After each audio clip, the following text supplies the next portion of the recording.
Welcome back to Special Session. I'm Bryan Schott with Utah Political Watch, and we've got a loaded show for you today.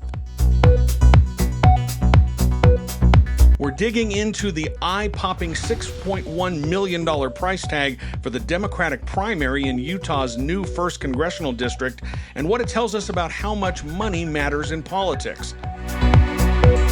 I'll walk you through some of my fresh investigations about campaign finance reports. One of them turned up a familiar name behind a brand new dark money group that popped up in the days before the primary to boost Phil Lyman's congressional campaign, and it traces right back to his own family. I've also got an update on my lawsuit against the Utah Legislature over my press credentials, including something buried in the legislature's latest court filing that I think you're going to want to hear. And we get into Spencer Cox's latest brush with 2028 presidential buzz, Mike Lee's strange new argument for the SAVE Act, and a look at who's lining up to run in next year's Salt Lake City mayoral race. Now, before we get into all of that, a couple of quick things. If you get value out of this kind of accountability journalism, I need you to do two things for me. First, hit that follow button, rate the show, and leave a review of the podcast wherever you're listening. It genuinely helps more people find this show. And second, remember, I'm an independent journalist. There's no corporation, no billionaire, and no advertiser behind Utah Political Watch. It's funded entirely by readers and listeners like you. If you want to help keep this kind of reporting going, head to utahpolitics.news, sign up for the free newsletter, and if you're able, consider becoming a paying subscriber or tossing something in the tip jar. Every dollar goes straight into making this independent journalism possible. I don't know if you saw this today. The New York Times released their list of presidential contenders, their long list. They do this every once in a while. Everyone who could possibly run in 2020, for president in 2028. And wouldn't you know it, Spencer Cox is once again on the list of possible gubernatorial candidates. It's just like from Mean Girls. Stop trying to make Spencer Cox happen. It's not going to happen. He's not going to be a viable candidate for president. I had some reporting yesterday and today about some interesting financial stuff going on with the Davis County GOP, and it just points out a lot of problems we have with our overall campaign finance system. Utah's campaign finance laws are a joke. And this story that I wrote about the Davis County GOP just shows it's a perfect example of really nobody's watching the hen house, and there's really nothing to incentivize people who are giving money in politics and politicians and outside groups. There's no real disincentive to violate the law. You're looking at maybe $100 fine if you don't do things correctly. So we'll talk about that this evening.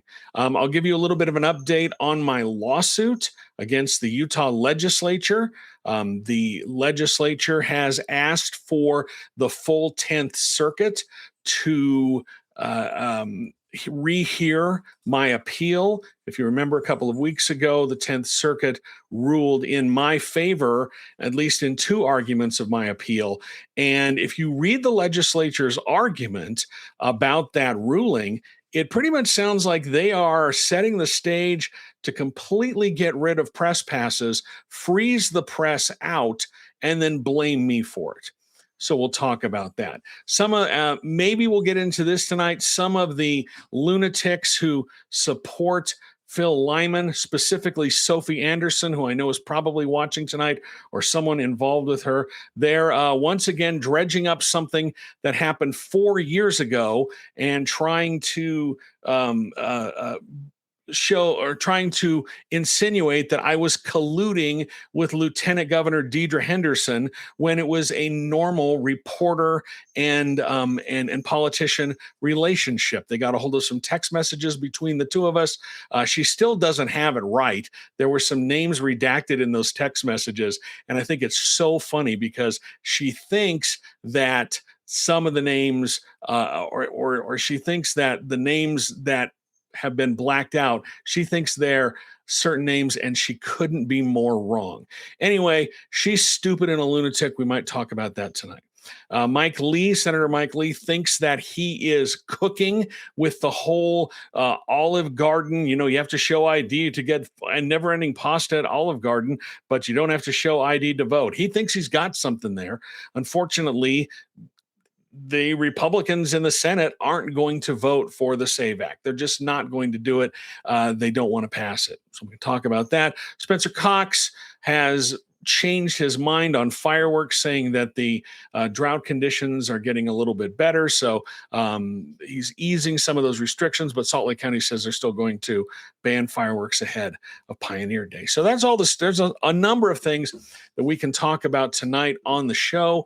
And I want to hear what you want to talk about as well. Leave your questions and your comments in the chat, and we'll get to all of that tonight. But welcome in. Let me introduce myself. My name is Bryan Schott. I am the publisher and managing editor of Utah Political Watch. You'll find us online at utahpolitics.news. I'm an independent journalist. That means there is no corporation backing this. I don't have a billionaire writing me checks. I don't have someone like Elon Musk or, whomever, the Ellisons, writing me checks to make this possible. It's just me. And it's funded by my readers, my viewers, and my listeners on the podcast, people who support and value this kind of independent journalism. I love being independent because it allows me to cover stories that I think are important and give me an opportunity to explain to you why I think you should think they're important. But the downside is, I need your assistance to make these types of shows possible. So if you value what I do, if you want more stories like I wrote, like the one I wrote today about the Davis County GOP's finances, and we've got an update on that. If you value that kind of investigative journalism, that kind of independent journalism, I would ask you to do a couple of things. First of all, whichever app you're watching me on tonight, whichever platform you're watching me on tonight, make sure you drop a follow. Just give me a follow. That's an easy thing to do. Next, go over to utahpolitics.news. That's my website. Sign up for my newsletter. It's absolutely free. You'll get most of my journalism sent directly to your inbox for free. If you want to make more live streams like this possible, more reporting possible, more podcasts possible, there's a couple of things you can do. You can become a paying subscriber. It's $5 a month or $55 a year. That helps support this enterprise and keeps it going. Or if you don't want to do a subscription, and I understand times are hard, but maybe you've got $5-10 you want to throw in the tip jar, you can do that. All of that money goes to making this enterprise, this independent journalism product possible. So that out of the way, let's get into tonight's program. So what do we want to talk about tonight? What is the one thing? What is the main thing we want to talk about tonight? Let's see.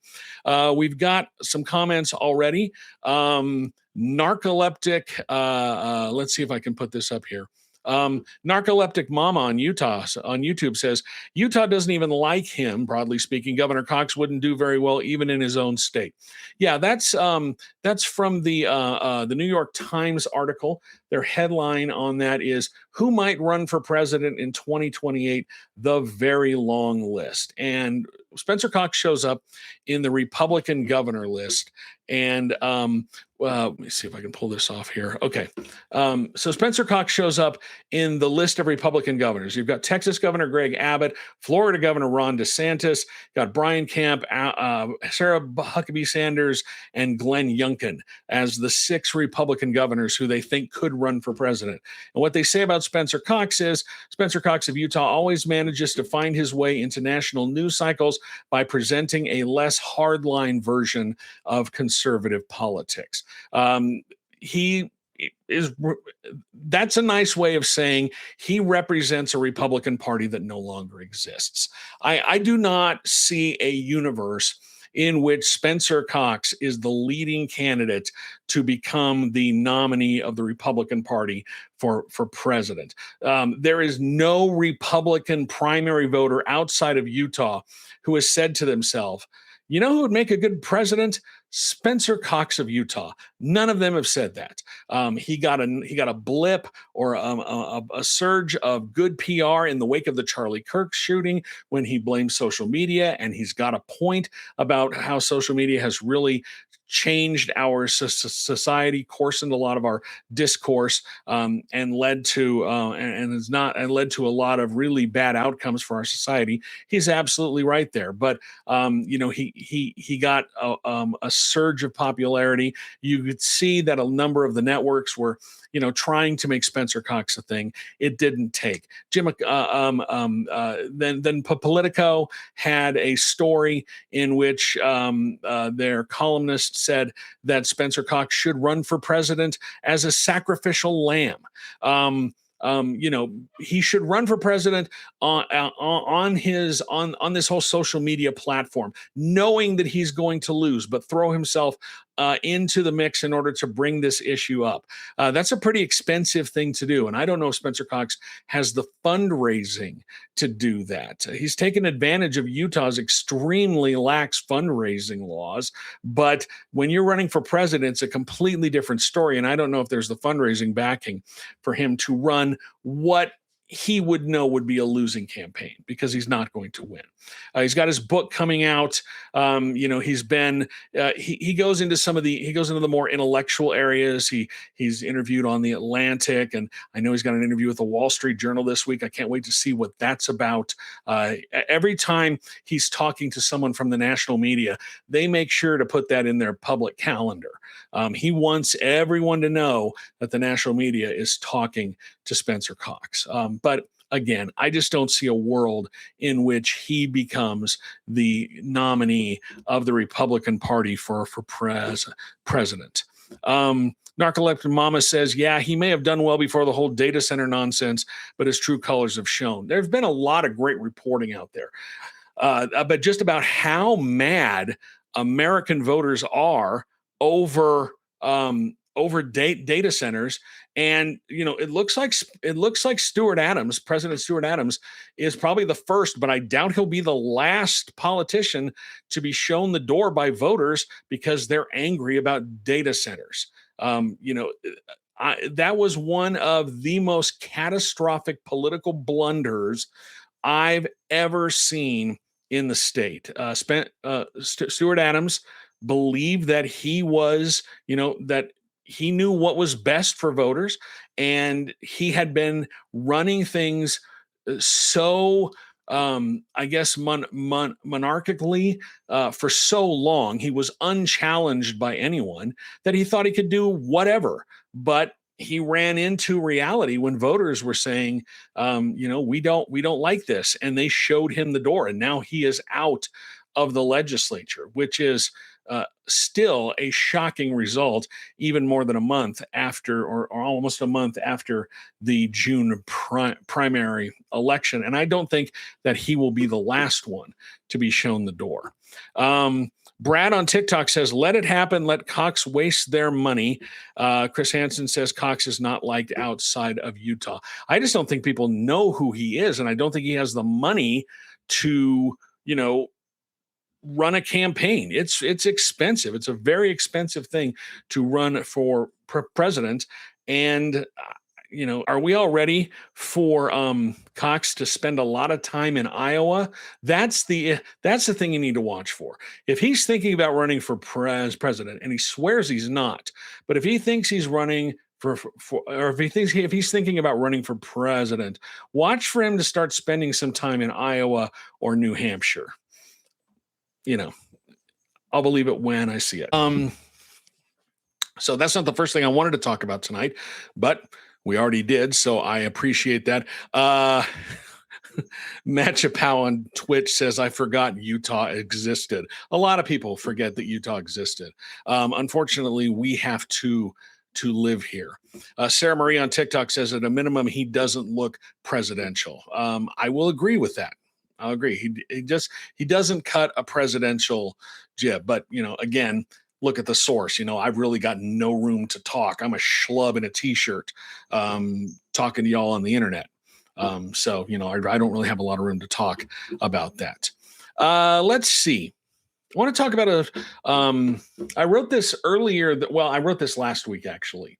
Um, I went through the Federal Election Commission financial disclosures. We finally got the post-primary filings. And outside groups and the 8 Democratic candidates in the Democratic primary in the 1st Congressional District, which did not exist a year ago, it didn't exist until November, they spent $6.1 million on that primary election, which was won by former Congressman Ben McAdams. Got 51.9% of the vote. And if you don't think that money is important in politics, just listen to this stat. McAdams raised and spent more than the rest of the Democratic field combined. He raised nearly $2.3 million and spent $1.97 million. That is more money than the other 7 Democratic candidates in the field combined. Overall, the 8 Democrats who entered the race, they raised more than $3.75 million. $2.3 million of that went to McAdams, which makes sense. He's a former member of Congress. He has a fundraising apparatus still in place. People know him. He has name ID. That's why he got more. That's why he raised more money than the rest of the field. Overall spending on the race was just around $3.4 million. McAdams spent just under $2 million of that, and independent organizations poured almost $3 million, $2.7 million into the race supporting McAdams. So he spent almost $2 million himself on the race, and independent organizations spent another $2.7 million. All of that money that came in, the independent expenditures, all of it was in support of Ben McAdams. Not a single Democratic candidate, none of the 3 other candidates in the primary or any of the other candidates who either dropped out of the race or were eliminated at the convention got a single dollar of outside money put behind their campaigns. And this just talks about this just shows the importance of money in these races. Veronica 1402 on YouTube says, what did McAdams spend it on? I didn't see more content than I did for other candidates. There's a lot of stuff that goes on behind the scenes when you look through these disclosures. There's a lot that was spent on consultants, campaign operatives. There's a lot of administrative costs that go in. And as Katie points out, McAdams was the only one with TV ads. He had TV ads himself, and then outside groups purchased TV ads. Nobody else had the money to go up on TV. The other candidates, their advertising was mostly limited to social media. And that's where it all went. Damone asks, first of all, he asks, and this is from TikTok, how much AIPAC money did Adams get? I reported on this. How much AIPAC money did Adams get? Zero. He has not taken any money from AIPAC. I know people like to claim he has taken money from AIPAC, but the only money the big money comes from, or the big claim comes from Track AIPAC, who claimed that he had taken some money from organizations linked to the pro-Israel lobby, but their methodology was crap. And what happened was anybody who donated to a pro-Israel group and then donated to McAdams, that was tagged as money that was pro-Israel money that went to McAdams. After people started calling Track AIPAC out for their methodology, they backed off. The only verifiable thing that we can find is, I think it's about a $5,000 or $6,000 donation he took from a pro-Israel group 4 years ago in 2020. He hasn't taken any cents. So when you see people saying he's getting all this money from AIPAC, he's taking, that is not correct. And other people are saying, well, AIPAC is hiding the donations. Okay, prove it. Show me that network, because if you can't back it up, it's not true. So McAdams did not take any money from AIPAC. Now, The other question from Damone says, why can't we get a progressive in a D+24 district? The problem, well, it all comes down to money and name ID. McAdams, the moment he jumped into the race, he was the front runner because people know him. He was a state senator, he was the county mayor, and he was a member of Congress. He's got a track record. People know him. Nate Bluin was a one-term state senator from a state senate district. McAdams was elected county-wide. And Bluin was elected in a safe Democratic district and did not have much name ID outside of that. Same thing with Liban Mohammed. Nobody really knew who he was, and he didn't have the resources to introduce himself to voters. Same thing with Michael Farrell. So that's why you can't get a progressive in a D+24 district. But remember, the first congressional district is not a solid blue district. Yes, it would have voted for Kamala Harris by 23 points or so in 2024 against Donald Trump, but Democrats are still the third largest voting bloc. Registered Democrats only make up about 24% of voters. Independents are the largest bloc at about 34.5%. Republicans are at 33.5%. So, and it's not a D+24, it's more of a D+13, D+12 district, according to the Cook Political Report.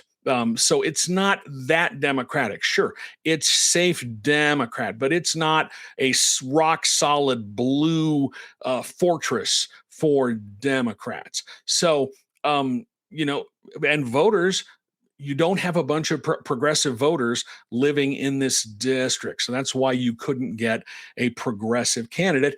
And the fact that the other candidates in the field who happen to be progressives didn't have the money and didn't have the name ID to take on McAdams. So, that's the easy answer to your question. When you look at this district, yes, it would have gone for Kamala Harris by 24 points, 23 points over Trump in 2024. It would have gone for Biden by the same margin or so over Trump in 2020. That doesn't mean that there are 24% more Democrats in the district. It means that you had independents and Republicans crossing over to cast a vote for Harris and Biden. That's what that means. That's how you have to look at this, because there simply aren't enough Democrats to win this district on its own. Now, I know people are going to say, well, there's a bunch of Democrats who have registered as Republicans so they could vote in a Republican primary. I've said this a million times. There is zero data to back that up. None. The data shows that when Democratic leaders like Jim DeBacchus were asking Democrats to change their party registration from Democrat to Republican to vote in the 2020 gubernatorial primary, most of the people who changed their affiliation were actually independents who went over to Republicans. And the Princeton Election Project, I believe, or the Princeton Election Lab, did a whole study looking at voters and their movement. And most of the voters who changed their affiliation go from independent to Republican, and then a lot of them go back to independent. We did see some Democrats go from Democratic to Republican, but they didn't come back. And there were far more independents who changed their affiliation. So you can't, anybody who says that, well, there's just a whole bunch of Republicans in name only voting in these primaries, that's not true. That's not the case. But this district is still, it's majority independent. Right behind it is registered Republicans and then registered Democrats who make up about a quarter of voters. And in order to get the results that everyone was talking about, with Kamala Harris winning by a large margin if this district had existed in 2024, and Joe Biden winning by a large margin if this district had existed in 2020, to get that result, you had Democrats voting for them for sure, but you also had independents and Republicans. And this just goes back to something I reported last year, and I finally was able to crack this nugget. Because what happened was, when the Republicans in the legislature, the reason why they split Salt Lake County into 4 pieces. Sure, they divided the Democratic voters among the districts, but what they were looking for, they had data from 2020. Remember, they drew these maps in 2021. They had data from 2020 that showed which Republicans and independents were willing to vote for a Democratic candidate. You had Joe Biden on the ballot, and Joe Biden, he would have won this district. And that's what they split almost equally among the 4 districts. The story is on my website, utahpolitics.news. You'll probably have to search for it a little bit, but I was able to break it down. That's what they did to gerrymander the state. That's how ruthlessly and effectively they gerrymandered the state. Narcoleptic Mama says potentially a whole bunch of independents in name only.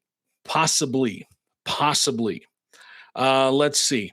Kung Fu Barbie on YouTube says the turnout seemed really low. Is it because of the way mail-in ballots are sent out? If I remember right, you're only sent one if you're a registered Democrat, and there aren't many of them. Yes, you had to be a registered. Hang on, let me pull these things out here. Okay, you had to be a registered Democrat to get a Democratic ballot, but Republicans and independents could request a ballot. I think there were maybe about 7,000, 8,000 people in Salt Lake County who requested a Democratic ballot that were not Democrats. I saw so many people on social media saying, I didn't get my ballot. I didn't get a ballot for the primary. Well, there's 2 reasons for that. 1, you're either not registered in that party, or 2, there's no primary in your area.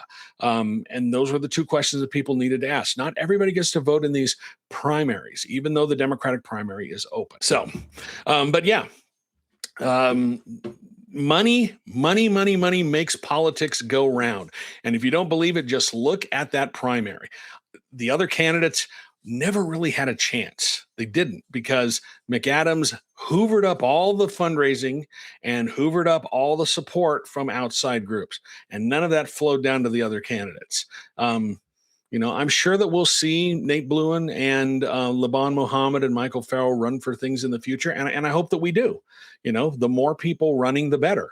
But essentially, this race was kind of over the moment that McAdams got into it, because he just was a Goliath in terms of fundraising, and the other candidates could not keep up.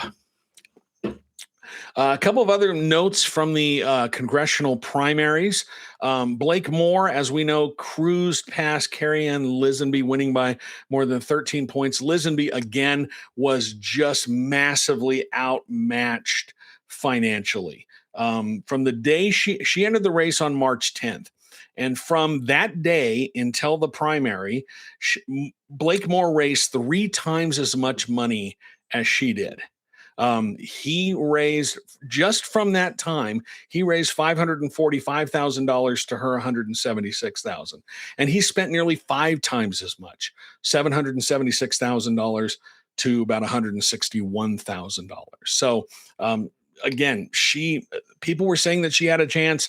She didn't have a chance. More name recognition. He's a 3-term congressman. He had the fundraising apparatus and mechanism in place, and voters were just more comfortable with him, especially the Republican voters. Even though that happened, we did see outside groups again pour about $1 million into the race. Most of that was either attacking Moore or supporting Moore. I told you about this, and I reported this a couple of weeks ago, that this PAC that popped up called the Defending Conservative Values PAC, we found out that they were mostly funded by the Club for Growth. They kicked in about $300,000 of the $487,000 on ads they spent on attacking Blake Moore. Most of that money came from club for growth. And then there was a bunch of pro-Moore spending. So there was $487,000 anti-Moore spending and $530,000 in spending supporting Moore. Most of that came from the Defend American Jobs Super PAC, and they spent about $400,000 on ads attacking Moore. Groups connected to Spencer Cox did get involved in this race. There's a local group called Defending Utah Values. It's led by Owen Fuller, who is the former CEO or the former CEO of Lucid. He is a close ally of Spencer Cox. He spent about $50,000 on digital ads opposing Carrie Ann Lisenby in this race and pumped in another $20,000 on digital ads supporting Blake Moore. Now Moore moves on to take on Democrat Peter Crosby, who's the main opponent in that race. That district is rated R+15, so Moore is going to be a heavy favorite over Crosby. He has more than $1.8 million on hand. Crosby has just $23,000. So again, Crosby massively outgunned in this race, and it is a heavily Republican district. Now, I want to talk about something that happened in the 3rd Congressional District, where Representative Phil Lyman, he didn't put up much of a fight against Celeste Maloy. They almost tied at the state convention, and then she whooped him. Like, it was belt to ass in that primary. She not only overwhelmed him at the polls, but she overwhelmed him financially. She outspent him nearly 15-1 from the time he declared his candidacy. And Lyman just couldn't find much financial support for his campaign at all. Only 16 people made donations large enough to trigger disclosure requirements with the Federal Election Commission. Just 16 people. He raised $43,000, just over $43,000 for the entire race. Maloy raised $647,000 from the time he entered in that race. Maloy did get a bunch of outside support. Those groups pumped $1.6 million into the race to boost Maloy, most of that coming from the Defend Our Values Super PAC, which is run by former Representative Chris Stewart, who just happens to be Maloy's former boss. She was a lawyer in his office, and then he unexpectedly resigned in 2023, and then she won the Republican nomination and has been in Congress. This is the November election. So if you think about it, the 2023 primary and the 2023 general and the 2024 primary and the 2024 general, and then the 2026 primary and the 2026 general, this election coming up will be her 6th election, and she still has not completed a full term in Congress. That's crazy. There was a group, this is what I want to talk about a little bit. There was a group that entered the race, an outside group, towards the end. It was a PAC that popped up called Keeping America Strong. And they spent $300,000 on ads attacking Maloy. And this PAC had one donor. It was a group called Government Leadership Solutions. And when I saw that, I was like, wait a minute. Because back in 2024, I exclusively reported, I figured out who that was, because Government Leadership Solutions put a whole bunch of money, donated a whole bunch of money to Phil Lyman's gubernatorial campaign. They donated $550,000 to his gubernatorial campaign in 2024. And now they're the only donor to this super PAC that spent $300,000 attacking Celeste Maloy. So that's almost, $850,000 supporting Lyman in 2024 and in 2026. Now, this group appears to be connected to Lyman's family. I did a lot of digging when this first came up. The business records show that the company shares an address in Lehi with the Lyman family farm, which is owned by his family. The only listed officer on business filings for Government Leadership Solutions is named Chris Webb, and Chris Webb is also the vice president of Lyman Family Farm. So it looks like his family stepped in and offered some financial support again for his political ambitions.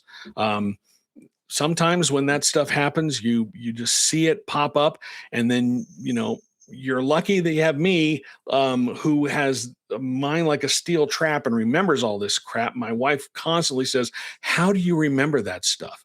I remember a couple of months ago, we were sitting around, and she mentioned something about the Bad News Bears. And she said, "Yeah, that movie came out in 1976. And I said, "Actually, I think it was actually 1975. And I think I was right. And then she just looks at me and goes, "How do you remember this stuff?" I just do. It's a gift. And then I spew it out on the internet for all of you. So I thought that was an interesting little tidbit about campaign finance. Corn Pop on TikTok says, "I really wish you'd dig into the rot that is rampant in the Davis County Republican Party." I did. A little bit in terms of the campaign finance stuff. A lot of that stuff is just internal things, and I can't get access to the information unless somebody wants to talk to me. Luckily, people want to talk to me from time to time. Corn Pop also says, also Stuart Adams received $200,000 after losing. That's something noteworthy. Yeah, I noticed those donations too. One is a group that he actually sits on the board of, and then the other is a real estate developer. I think that is fascinating, and trust me, I am digging into it. Death of Pacian, I think, on TikTok says, "Why is the Lyman campaign so obsessed with what you say?" Because the Lyman campaign is run by a bunch of election deniers who I relentlessly reported on in the aftermath of the 2020 election, specifically Sophie Anderson, who is tied up with Tina Peters, who is tied up with Mike Lindell, with a bunch of other election deniers. And they just can't quit me. In fact, she has dredged up something that happened back in 2022 when they did a grammar request and got a hold of some text messages between myself and Lieutenant Governor Deidre Henderson, which is something that happens all the time. I have text message conversations with politicians all the time, and occasionally they'll show up in a grammar request. But they are trying to say that it is some sort of grand conspiracy. What it was about was there was a group that I reported on, actually won a huge award for this story about this group called Utah Election Integrity. And they were going door to door in communities around Utah, trying to do their own election audit in the aftermath of the 2020 election.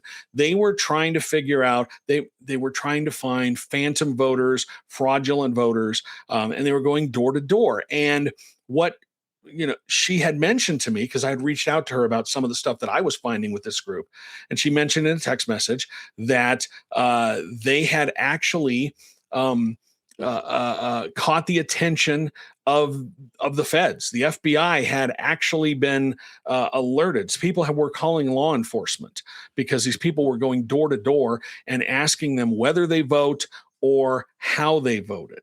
And and so they got a hold of this text message chain, and they're trying to paint it as some grand conspiracy between myself and Lieutenant Governor Deidre Henderson to take down Sophie Anderson. If you remember Sophie Anderson, she got arrested with the Granite for disrupting a Granite school board hearing in COVID. I think she first came to prominence when they were trying to move the Other Side Academy or some halfway house into her neighborhood, and she led the NIMBY movement. Real peach of a human there. So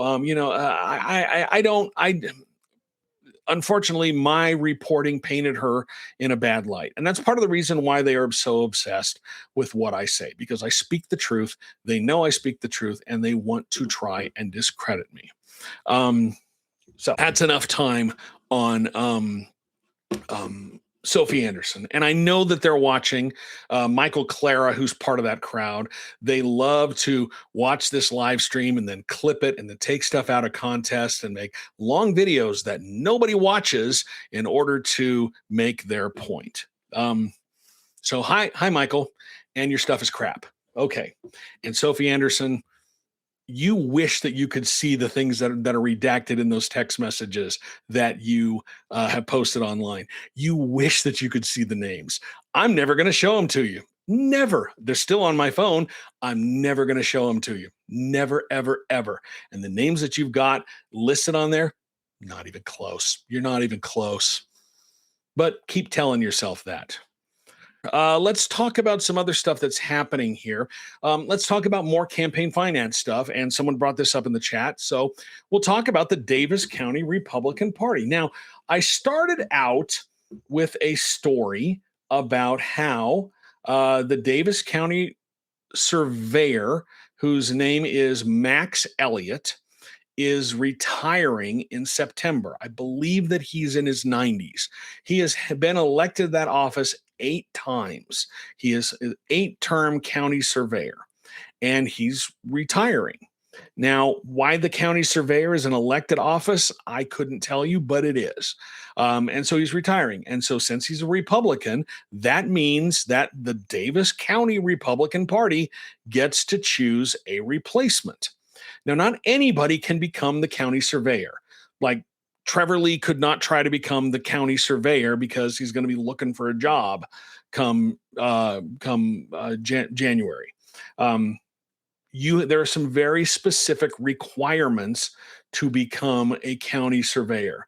You have to be a registered professional land surveyor in Utah. You have to have a specialized degree in either land surveying or geomatics. You either have to have an associate's, a bachelor's, a master's, or a doctorate in those fields. You also have to have 2 to 6 years of experience, and the experience depends on your level of degree. So if you have only an associate's degree, you're going to need 6 years of experience, half of that being supervised by another land surveyor. And they also have to complete additional coursework, the other course they have to take, and pass a licensing exam. So there's very few people who could possibly become the land surveyor in Davis County. Maybe one person. In fact, I've heard that maybe it's the number 2 guy at the office is going to step up and be the only person who's going to file for this. Not everybody can file. But I thought it was odd that the Davis County GOP sent out an email saying, if you want to run for this, if you want to run in the special election for this position, you have to pay a $400 filing fee, which I thought was weird because you're maybe going to get one guy to run for this. And so I reached out to party chair Don Guyman, just asking him, why are you doing this? And he says it's going to help defray the costs of holding the event, because in the past, they don't charge candidates to run, but candidates can buy a table at the convention. But if you're only going to have one guy, there's no need for this person to buy a table. This is a party function. And so, if you think about it, it's just Don Guyman, the chairman of the Davis County Republican Party, trying to get some money to help defray the costs of holding this event, school rental, whatever you need. So I thought that was strange. So I stumbled on another story as I was reporting this one, because I was like, okay, you need $400 from a candidate to help defray costs. So I look at their campaign finance disclosures, and it says they've got $89,000 in the bank. But if you look a little closer, they only filed the report that was supposed to be filed before convention. They had to file 1 week before the convention, and they completely missed filing the pre-primary report, which was due on June 16th. Also, when you start looking into their finances, They report no financial activity after March 17th of this year, zero, like there were no transactions. And the only three expenses that they reported on this pre-primary report were three $80 payments to MailChimp for their email newsletter. Well, that doesn't make any sense because I know for a fact they had big expenses as a party. They had their annual Lincoln Day dinner fundraiser at the Davis Conference Center. That ain't free. That ain't free at all. I also know that they had to host the neighborhood caucus meetings in March. That ain't free. You got to print up materials. You got to get places to hold these events. That's not free at all as well. And they held the county convention, which again, not free. You have a lot of costs associated with that, but they didn't disclose any of it. All they said was we paid MailChimp 3 times and that was it. Well, obviously that was wrong. So being the nosy journalist that I am, I started digging through campaign finance reports for other candidates. And I found a whole bunch of payments to the Davis County Republican Party made by other candidates and political action committees that they didn't disclose on their campaign finance forms. About $20,000 worth, which is a lot. And most of those were associated with Lincoln Day dinner tickets, Lincoln Day dinner tables. They bought table or a booth or booths at the county convention. None of that was disclosed. There was also $5,000 from the Adams Leadership PAC and $3,000 from House Speaker Mike Schultz's PAC. None of that was disclosed. So I asked them, I said, hey, why didn't you file this report that is required by the state? Everybody has to file a report by this time. Why didn't you file it on time? And what's the deal with all these missing transactions from your report? Well, Don Guyman didn't reply to me, but he did reply, but he didn't really answer my questions. He said they did turn in the missing report after I contacted them. And they updated the other report. In fact, if you go onto the state website and look at their updated pre-convention report, it has 128 amendments, 128 changes. There were 128 transactions that they didn't put on that were missing from that report. That's egregious. But the big problem is Utah's campaign finance laws are a complete joke. Do you know what they're going to get? Do you know what the punishment is for missing the filing deadline for a county political party to miss the filing deadline for the pre-primary report that is required? $100. $100. That's what their penalty is. Now, somebody could file a complaint about the missing transactions, and the process works like this. First of all, since they missed that filing, the state law says that they are already guilty of a Class B misdemeanor, but there won't be any prosecution. But the process works like this. If someone were to file a complaint with the Lieutenant Governor's office about these missing transactions, Lieutenant Governor's office, when they get the complaint, they investigate and then they inform the party and say, hey, you need to update your filings. You have 7 days to update your filings. If they don't update the filings in 7 days, they can be fined $1,000. But they updated their filings, they amended their filings. So they're only going to pay a $100 fine for missing that. And for 128 at minimum, missing transactions from their pre-convention report, which is astonishing. But this also points out a big problem with our campaign finance system. There's no way to reconcile this. It does not exist. It does not reconcile between the different reports from the PACs and the parties and the candidates. None of that reconciles, and it doesn't appear that anyone at the state office is in charge of that. Nobody looks to see if these things are accurate. So there's a lot of just trust me, bro. A lot of trust me, bro. And for a lot of these transactions, I had to go digging in the county level candidate disclosures, which you can't access on the state site. So even if the state site found a way to reconcile these transactions across reports, the county level stuff would still be, you'd have to go digging in individual counties. Nothing talks to anything. And then even lower down, there's the city level. We've got the Salt Lake City mayoral race coming up next year, and if you want to see what those candidates are spending, you have to go look at the disclosures on the city sites, and they have their own rules for elections.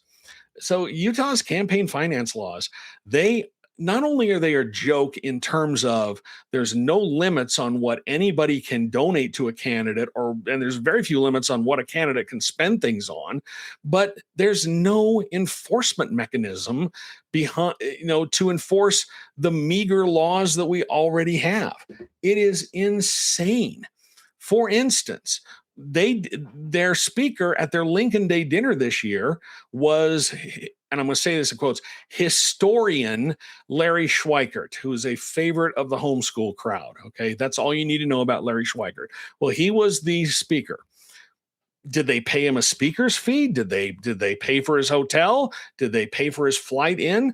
We didn't know. We might know now. I haven't looked through their entire filing. But in 2024, they brought in Attorney General Ken Paxton as the keynote speaker for the fundraiser. I know because I was there.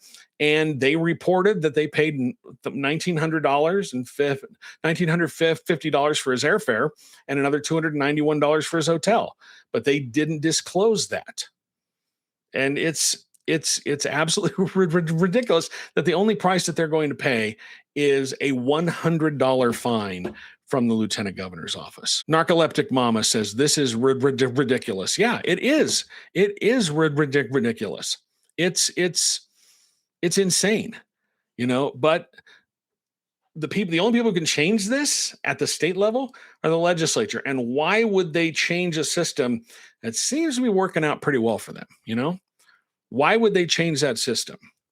The perfect example, and this is the thing that got me in trouble with Senate President Stuart Adams, and one of the reasons why we allege in my lawsuit I was denied a press pass, because there were a number of complaints back in 2024.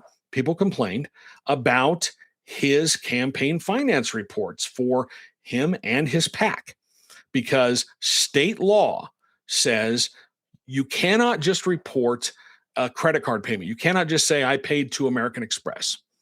You can't say I paid this much to American Express. You have to detail what you spent the money on.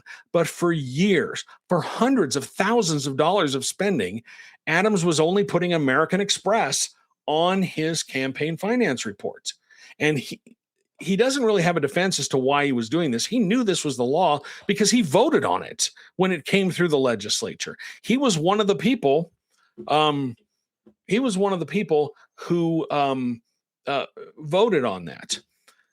Hundreds of thousands of dollars of transactions. All he was putting on it was American Express, and there were multiple complaints filed against it.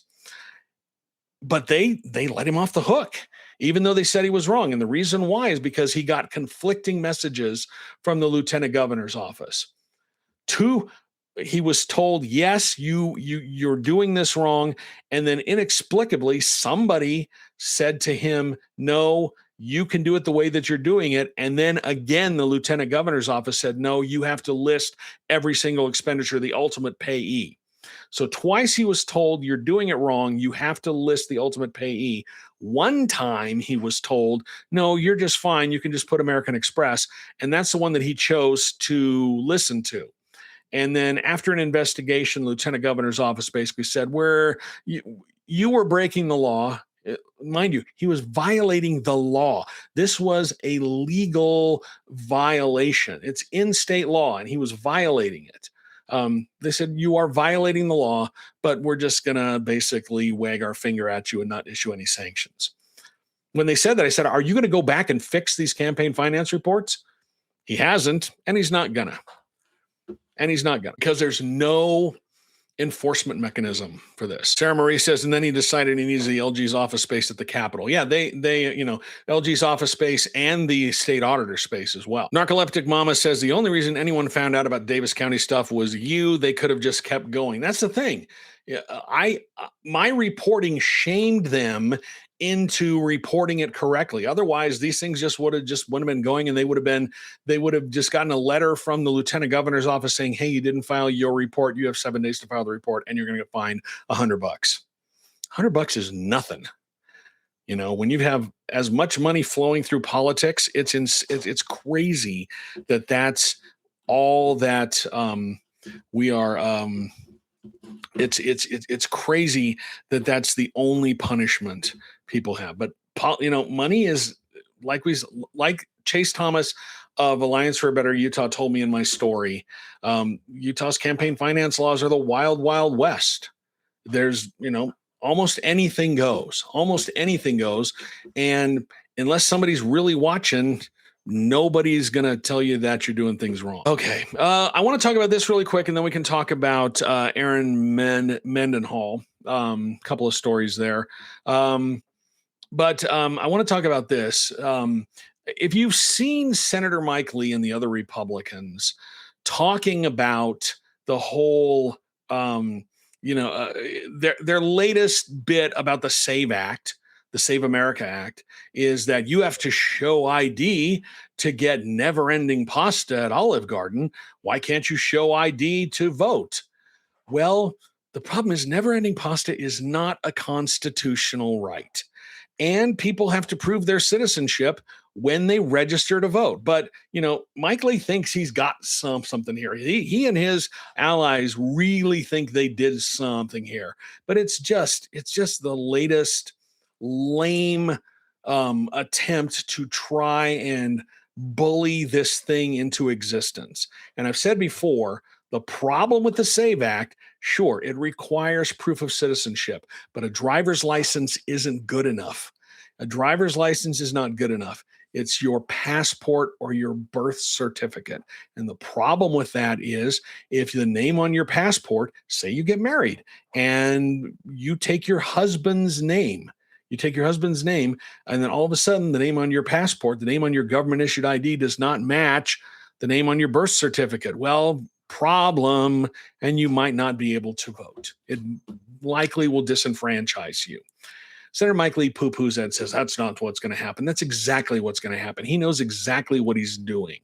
This whole thing was cooked up by the Election Integrity Network, which was headed up for a good time by Cleta Mitchell, who was Donald Trump's lawyer. She is one of the biggest election deniers out there, or at least one of the biggest election conspirators. I'll say election deniers. She was Donald Trump's lawyer in the aftermath of the 2020 election. She was literally on that phone call where President Trump was asking Georgia election officials to find him 11,700 votes. She was on that call. And she's one of the people who helped to cook up this whole SAVE Act. It's a voter suppression piece of legislation. But Senator Lee thinks, he's got something clever here saying, if you have to show ID to get never-ending pasta at Olive Garden, then you should be able to show ID to vote. Well, one is a constitutionally protected right, and the other is not. And if he wants to put never-ending pasta in the Constitution, if he wants to give all Americans the right to never-ending pasta, I would get behind that in a second. Narcoleptic Mama says, I went on X the other day just to see what the heck he's been talking about lately, and it's like nonstop obsession with the SAVE Act. Has anyone done like a welfare check on him recently? As I've said before, and as has been reported in other places, a lot of people think this is an audition for Trump because he really would like to replace Sam Alito in the Supreme Court if Justice Alito resigns, which, even though he hasn't, there was that story that broke on the last day of the term. He hasn't resigned yet. There are some signs that he might. The big one is the fact that he has a book coming out that publishes the day after the court starts its next term, which is a very interesting timing, extremely interesting timing. And this is just a way to get Trump's attention, by doing all this performative stuff. Because behind the scenes, this was reported in Puck News, but behind the scenes, when they have their Republican caucus lunches, Senate Majority Leader John Thune turns to Senator Lee because Lee is pushing for a talking filibuster where they debate and debate and debate until the Democrats just give up. That's what he wants. He wants a talking filibuster rather than the filibuster we have right now. And when this was reported by Puck News a couple of months ago, they said whenever Senate Majority Leader Thune turns to Lee in those meetings and says, okay, what's your plan for making this happen? What's your plan for managing it? If we were to go to the talking filibuster, if we were to demand a talking filibuster where people had to be on the floor, how would you manage this? And they say that Lee has no answers. He doesn't have a plan. I think he just wants to rattle sabers over this, get attention over this, rather than actually get this thing passed, because he knows it's not going to pass. They don't have the votes, and he doesn't have the juice. Selleck Stack says, so you're good to sell guns without IDs? We have laws. We have laws about guns. I'm just saying that the comparison between the Olive Garden and voting is a stupid comparison. It's a dumb comparison. Congress enacted laws requiring IDs for gun sales. Okay, so that's the law. If they want to get this law passed, pass it. But by saying that it's the same thing as never-ending pasta at Olive Garden, it's stupid. Stupid, stupid, stupid. Okay, we've got an election coming up next year. I mean, we're not even done with the 2026 midterms, but we have the 2027 Salt Lake City mayor's race. Mayor Erin Mendenhall has talked about how she might run for a third term, which hasn't been done for quite a while. I think the last three-term mayor in Salt Lake City was Garn. I may be wrong with that, but it's been a while since we've had a three-term mayor. She has said that she might run. Senator Luz Escamilla has already said that she's going to run. She ran against Mendenhall when she was first elected. If you remember, Jim DeBackus jumped into that race, and a lot of Democrats were like, oh, God, no. No. We cannot have Jim DeBackus as mayor of Salt Lake City. So Erin Mendenhall, who was a city council member at the time, jumped into the race and got a lot of backing from establishment Democrats who did not want Jim DeBackus as mayor of Salt Lake City. And I think that they may have been right. That could have been an absolute disaster.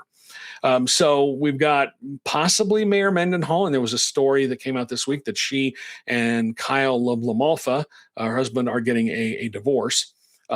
So possibly that might be a factor. I don't know how much of a factor it is, because when she was first elected, there was the story that was broken by City Weekly that she and Lamalfa were having an extramarital affair. While they were both on the city council, they would go to conferences together. I'm trying to find a delicate way to, I'm not going to say anything other than that these things would happen allegedly on the on these conferences that they went to, or these trips that they went to funded by the city. So I don't know. I don't know how much that is going to play into it. And also, former Senator Derek Kitchen said that he is thinking about throwing his name into the ring.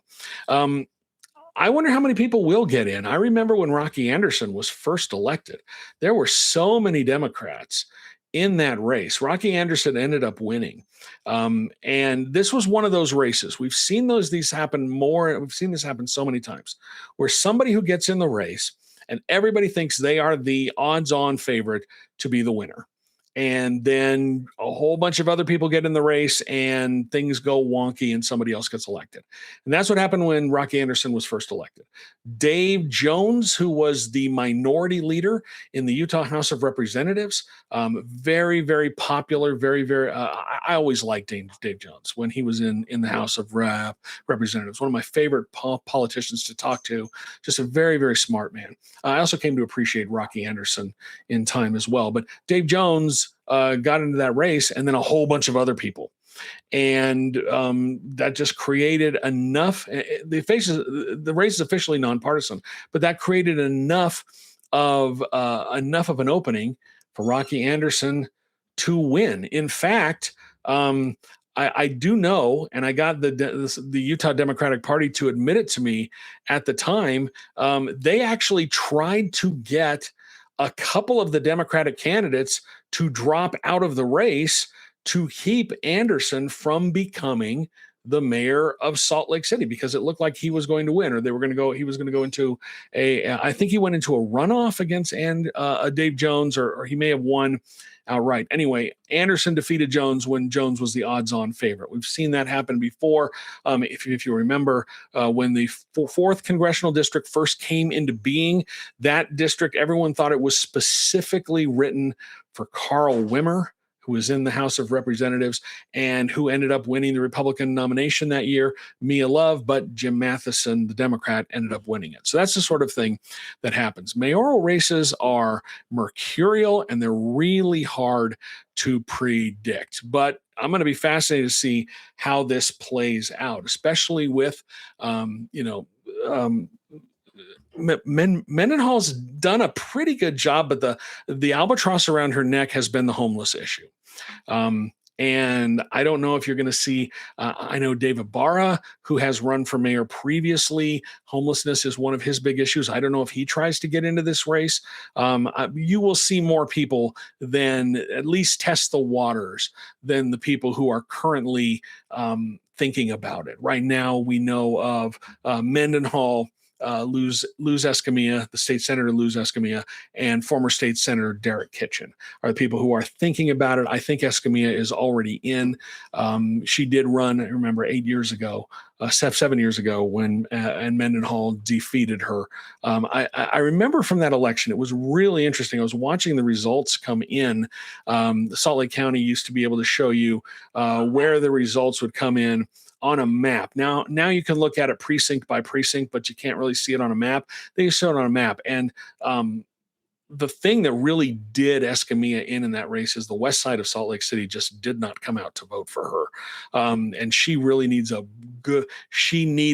a good turnout, a good showing from the Latino community, the west side of Salt Lake City, to win. And they just did not show up to vote for her.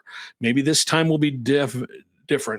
Who knows? So anyway, those are my thoughts on the upcoming Salt Lake City mayoral race, which is still a year away, and we still have to get through the midterms. Okay, I did say I was going to get to an update on my lawsuit against the state legislature. If you will remember, a couple of weeks ago, the 10th Circuit Court in Denver, my case was initially dismissed by the Utah District Court. We appealed to the 10th Circuit Court. A 3-judge panel in the 10th Circuit Court ruled unanimously in my favor in this in my appeal. I had 5 claims in my appeal. They revived 2 of them, said the district court improperly dismissed them. They said the district court erred in dismissing Schott's viewpoint discrimination claims. On his as-applied viewpoint challenge, he plausibly alleged that the legislature denied his application because of his news stories viewpoints. They're saying that I didn't prove my case, but I did plausibly make the case enough to consider this going forward, that the reason why the legislature did not give me a press pass, and I'm the only person who was not given a media credential in both 2024 for the 2025 and the 2026 sessions, was because they were discriminating against me because they don't like what I write. They also concluded that the district court erred in dismissing my facial viewpoint claim because it incorrectly found he failed to allege infringement of protected speech. So they said that journalism is protected speech. What I do is protected speech, and they erred when they dismissed that. So those issues are going down to the lower court. Well, the legislature had 14 days from the issuing of that opinion to ask the entire 10th Circuit, they call it en banc, meaning every judge in the circuit, not just the 3-judge panel, who again unanimously ruled in my favor. They want the entire court to reconsider this case. And I don't know how that's going to go, but they did file their argument. And it was very interesting. In their argument, my lawyer thinks that obviously my lawyer thinks that their case is pretty thin, but they said something really weird in their filing. One of the things they said is the opinion, this opinion, my claims of viewpoint discrimination threatens the continued viability of Utah Capitol media credentials, which I can only interpret that to mean if I win my case, and they say they have to give me a credential, they're just going to get rid of all media credentials and not let the media and not have the press conferences or anything. And they're just not going to issue me media credentials at all. And then they want the other outlets to blame me. So that's how I read that. And I think that if Stuart Adams had won his reelection case, that's where we would be going. They would just eliminate media credentials altogether, and they wouldn't hold the media availability with the Senate president. They may not do that anyway. But that I thought that was interesting. It was odd. The other odd thing that they said in their opinion, and this makes no sense. It says, consider citizen journalists affiliated with groups designed to oust legislative leadership. And then they link to an article from KSL, from reporter, a very fine reporter. I enjoy his work, Bridger Biel-Svetko. And the title of that is How a Data Center Helped Topple One of Utah's Most Powerful Lawmakers. So according to this court filing from the legislature, they consider journalist Bridger Biel-Svetko a citizen journalist, because he's not, and KSL is a group that is, quote, designed to oust legislative leadership. That feels like a big-time Freudian slip. I was talking about this with my attorneys, and they said, it really feels like Stuart Adams is still sore about losing his primary race. Because why would you even say that? Why would you allege that KSL, why would you talk about groups designed to oust legislative leadership, and then you link to a KSL article?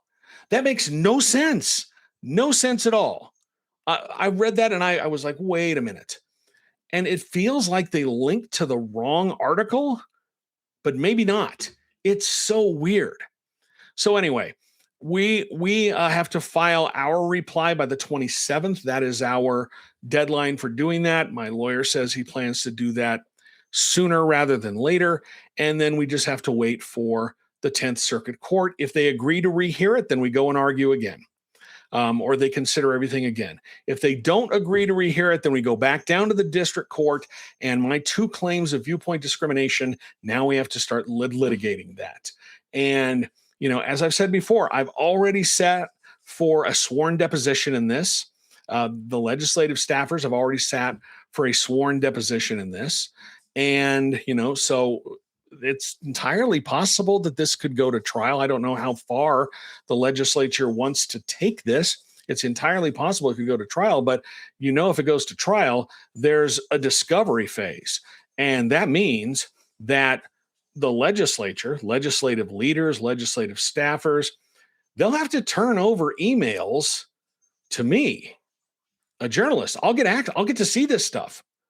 And there's nothing that says I can't report on it. I'm actually drooling a little bit at the idea of getting access to these emails because, sometimes when I make open records requests for the legislature and I know something exists, I'm told it doesn't exist, but I know it exists. Like I've been told, there have been times when I've been told about emails, specific emails from a person to a person. And then when I put in a request to get that email, I am told it doesn't exist, even though I know it exists and I've seen it. Like somebody showed it to me. But this would be a court order rather than a grandma request. So they would have to turn stuff over. And I'd be really interested to see what those discussions were about this, what the discussions were, whether they consulted any other members of the Utah media on this new policy that we are alleging was written specifically to exclude me. I'm pretty sure that at least I've gotten some indications that there might be at least one of my colleagues who did that. One of my colleagues who enjoys the taste of boot leather. I would really like to find that out. So if it does go back down to the district court, if the 10th Circuit Court rejects this and goes back down to the district court, then it opens up a whole new phase of this. And we're just hoping that they will decide to settle, especially with Adams being out. We're just hoping that they will decide to settle. I don't know. Palmer Dale on Instagram says, there is a fund set up to help finance your lawsuit. I'd like to contribute, and I suspect others would too. I'm actually being represented pro bono by the Institute for Free Speech out of Washington, D.C. You can find their website, ifs.org. I'm sure that you can make a donation there, but they are representing me pro bono. This is what they do. They represent journalists who are in free speech disputes with the government. They've done this in a number of other states, and they win a lot more than they lose. So you can go to ifs.org, and if you want, and if you're feeling in the giving mood, you can always go over to my website, utahpolitics.news, and throw some money in the tip jar. That helps me continue to do this work as an independent journalist because I'm 100% reader funded, no corporations. So let's go through some of the comments before we end up here. Let's see. Over to TikTok. There's a comment here that says, just give the press pass, stop wasting money. Yes, I told you this a couple of weeks ago. I got a hold of the receipts for the legislature because they're not being represented by the Attorney General's office, which is usually the case. They're being represented by an outside law firm from Washington, D.C. at between $595 and $700 an hour. And so far, this thing, I filed my lawsuit, everything we've done in court, all of that stuff has cost the taxpayers of Utah $428,000. And then that's how much they have paid this outside, this outside group, this outside attorneys firm, this outside law firm, to represent the state against me, to deny me a press pass, $428,000. There will be more costs because they're asking for a rehearing at the 10th Circuit. No matter what happens with that, there will be more costs. And eventually, if I win, my attorneys will get their costs paid for by the state of Utah. And so either way, a lot more money taxpayers are going to have to fork over a lot more money because Stuart Adams doesn't want me to be able to ask him questions. That's the whole thing. You, the taxpayer, are paying hundreds of thousands of dollars to lawyers from Washington, D.C. to keep me from getting a press pass. Sarah Marie says, can they sue if the legislature takes away press passes? I don't know. I'm sure there's going to be some grumbling. I'm sure that, the biggest fallout from that is going to be they won't be having like these daily media, because that's really the only thing it gets you. The only thing the press pass really gets you is access to this daily media availability with Stuart Adams. Also, you can't be on their press release list unless you have a press pass, which is the stupidest thing I've ever heard. But that's how they keep me from being in the loop of what's happening up at the legislature. I know other outlets, when they have angered Senate President Stuart Adams, they have found themselves off of the legislature's press list. I know that that's happened as well. So anyway, yeah, I don't know if they can sue, but I think they're hoping that everybody will blame me for if they decide to alter the press pass or get rid of them or whatever they come up with. I don't know. But yeah, they are spending a bunch of money, hundreds of thousands of dollars to keep me from getting a press pass. I wanted to talk about this too, and maybe we'll talk about this a little bit. Katie did it on YouTube says, maybe you already discussed this, but what's up with Senator Todd Weiler and the Southern Institute? Conflict of interest? Not in Utah. Senator Todd Weiler is becoming the CEO of the Sutherland Institute. That is a right-wing think tank, and they are very influential in Utah politics. They get a lot of stuff passed. I don't know if you've heard of, I think it's called the Prosperity Path. It's something they're teaching kids in schools. It's where you teach kids that the proper thing to do in life is you go to school and you go to college, then you get married and you have kids. That will set you up for success. And that's part of the curriculum here in Utah. They were behind that. It's in a lot of other states too, but that was one of the things that they want to do. They get a lot of stuff passed here in Utah. And now Senator Todd Weiler, sitting senator, is going to be the group's CEO. And a lot of people are saying it's a conflict. I mean, it certainly looks like a conflict, but it's not a conflict. He's not the first person to do this. Jim DeBackus was the chairman of the Utah Democratic Party and a sitting state senator. Was that a conflict? Maybe, because he's not only representing Democrats, he's representing Republicans. Howard Stevenson was the head of the Utah Taxpayers Association, another extremely influential organization, and in the Senate. Not only that, but he was a registered lobbyist for the Utah Taxpayers Association. Yeah, it seems weird, but there's nothing that says you can't do that. I say to Todd Weiler, good luck in beating the allegations. Everything Weiler is going to do is going to be scrutinized as, is he doing it for his constituents, or is he doing it on behalf of the Sutherland Institute?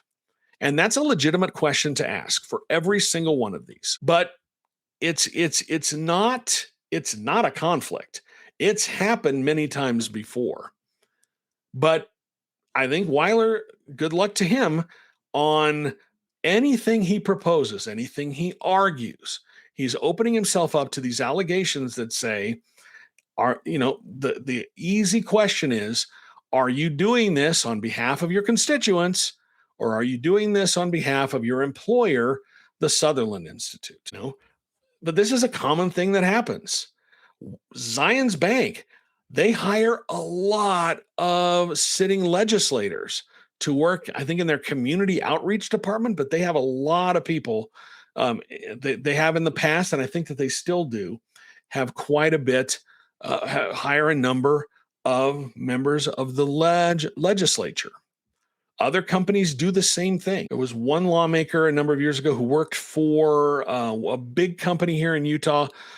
They were a lobbyist. They were a government relations person for that company in other states. They didn't do it here in Utah, but they were the government relations person in other states. So it happens all the time. Is it a conflict? It sure smells like one. It sure smells like one. But is it? I don't know. I have no idea. Under the rules, it's not. Don't hate the player, hate the game, So, but I think it is a totally legitimate question. Anything he does, anything he proposes, any piece of legislation he advocates for, the question has to be, are you doing this on behalf of your constituents or on behalf of your employer, the Sutherland Institute? And if this legislation just happens to overlap with something the Sutherland Institute wants to do, that's going to be a really interesting discussion to have. And I certainly hope that he will answer questions. I really have no complaints about my relationship with Weiler. He's been very open with me. He's more than willing to answer my questions when I ask them, but overall, it doesn't look good. The perception is not great. And one of the things that the Sutherland Institute has been pushing for years, the name of the program is escaping me or what they're calling it, but instead of, welfare and other social programs, they want just one account. People just get paid into one account. That's something they've been pushing for years. It's kind of a block group sort of thing.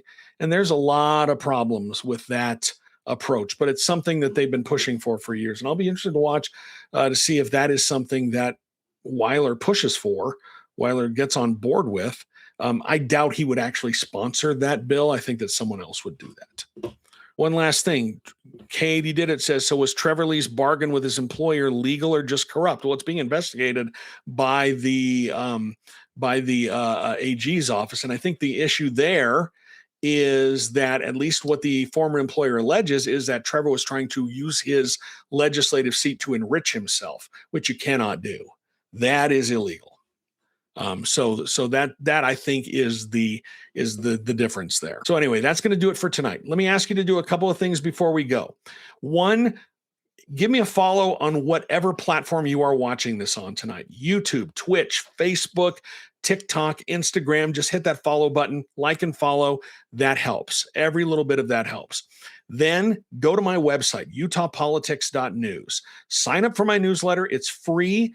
And if you want to make more live streams like this, if you possible, if you want to make more of my journalism possible, if you want to support the work that I do, there's two things you can do. One, become a paying subscriber. It's $5 a month, $55 a year. You get a few extra things and you help make this possible. If you don't want to do a subscription, I totally understand that. You can throw some money in the tip jar, $5, $10, whatever. All of it goes to this independent journalism. Every single dollar supports what I do. This is my full-time job, and I intend to keep doing it as long as you guys want me to. I don't have corporations. I don't sell ads. I don't do any of that stuff. I rely on you to make this possible. So if you can, follow me.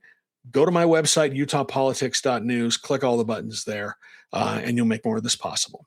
I really appreciate your time tonight. I'm sure there's going to be a lot more to talk about. We will be back next week for sure. If anything else breaks, we'll do another one this evening, or we'll do another one as news warrants. But thank you again, everybody, and have a great night.